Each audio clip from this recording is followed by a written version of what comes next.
Let me ask you a question. Have you ever been working on a model and achieved that perfect shade of leather you were looking for, and then tried it again and forgot how to do it?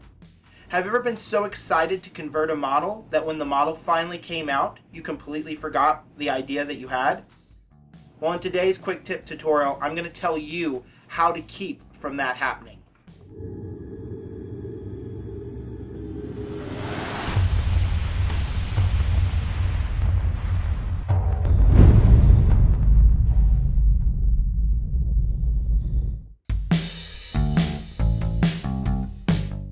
So, how to keep all those ideas in your head, or at least how to make sure that you remember them?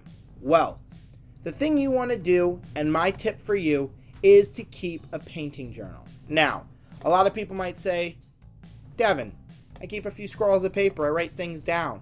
And that's well and good. I can definitely say that I do the same thing a lot of times. But one of the most important things that I, as a hobbyist, have learned is actually keeping a concise journal of not only some of the techniques that I've learned, but also some of the ideas that I've had, has actually improved me being a painter exponentially. So, what does this look like? What do you need? Well, for a lot of people in some of the starting areas is, first thing, you just sometimes need a few sheets of paper. Now, for the longest time, this was me. You know, I would take just sheet after sheet after sheet. And as I was thinking of something, I would just write them down. And I had a little booklet, a little box that I would actually put these in. Now, you can think that that's kind of like a cookbook like holder, but it started to get to be a little bit of a pain, because as I would be working more and more, and as I would be jotting stuff down, you know, it was still, I'd have to go digging through it and pull stuff out, and I just couldn't figure it out. And sometimes these would easily get lost, or I would just have an issue.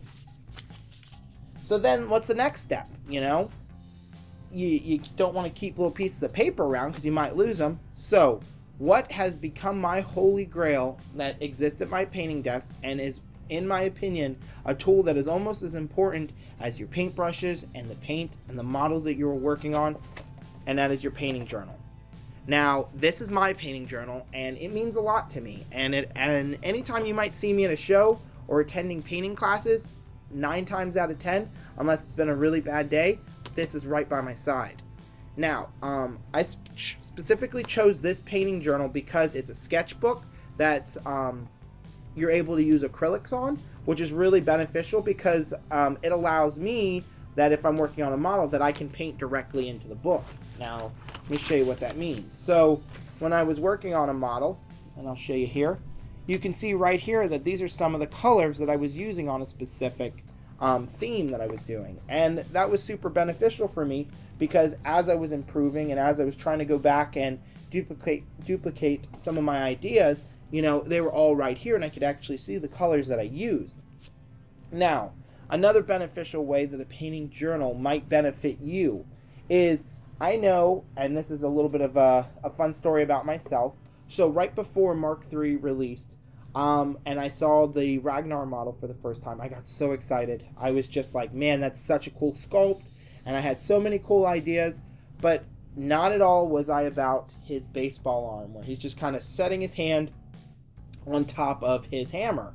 And that really bothered me. So for up until the point of when I went to Lock and Load 2016, I just kept thinking about, what would I do? Like, how do I want that to be different? How can the model be more dynamic for me?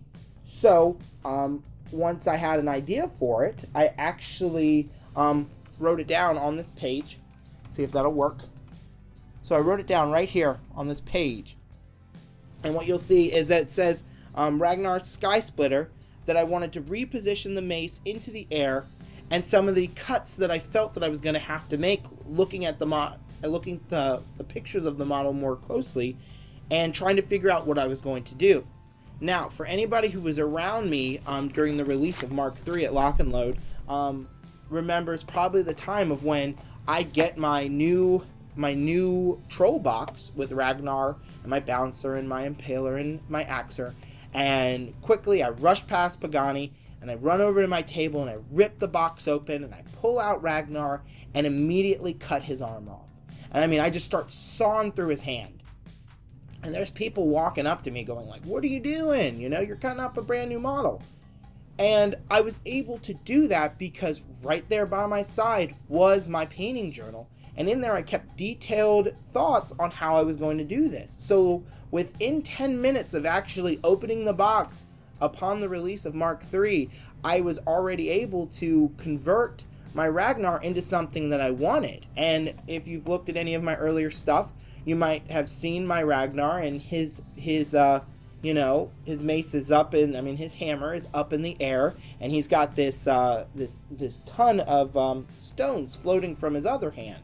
And those were conversion ideas that I had just looking at the model. And because I had those ideas, and because I recorded them in my painting journal, I was able to achieve the goal I was looking for.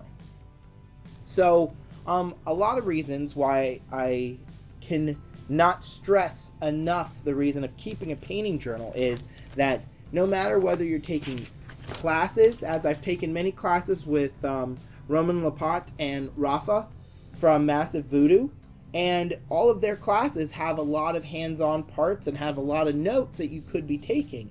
And it's been very beneficial for me using my painting journal to go through and write that information down.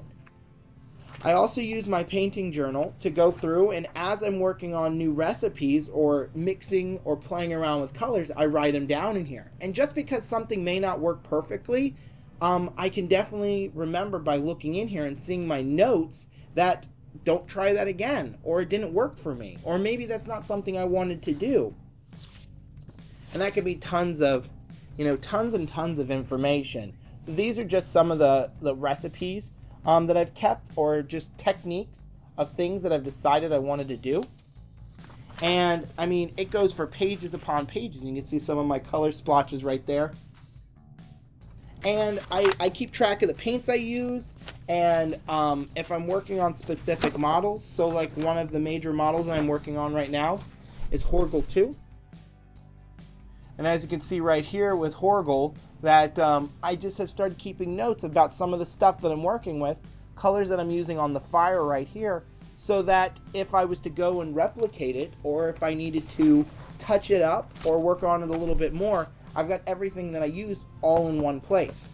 Now, the one issue with the painting journal that I have come to realize is the fact that I cannot take this big black hulking book everywhere with me, more or less to, work, or if I'm just hanging out in the car.